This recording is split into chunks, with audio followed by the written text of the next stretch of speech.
محمد فؤاد مش محتاج انت الاخبار الفيك التمثيل دي. في يوم الناس قامت الاسبوع اللي فات ده محمد فؤاد اتقبض عليه زي ما سعد المجرد اتقبض عليه في اوروبا. خبر دمه تقيل قوي. بعدها تلاقيه اصل هو في المسلسل اتقبض عليه وهو بيمثل البتاع. انت محتاج الكلام ده؟ ايه ده؟ مين اللي بيقول لك الشورى دي؟ مين يعني بينصحك كده بالكلام ده؟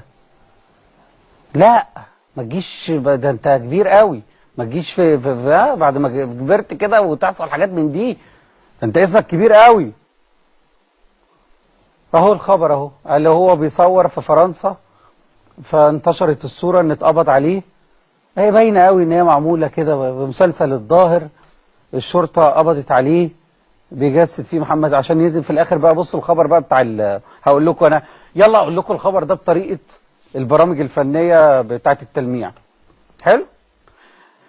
انتشرت اخبار بالقبض على محمد فؤاد في باريس، وكانت الصوره احدى مشاهد مسلسله الظاهر، حيث يلتقي في هذا العمل بجمهوره بعد وقت طويل، وهو دور يجسد الجاسوسية.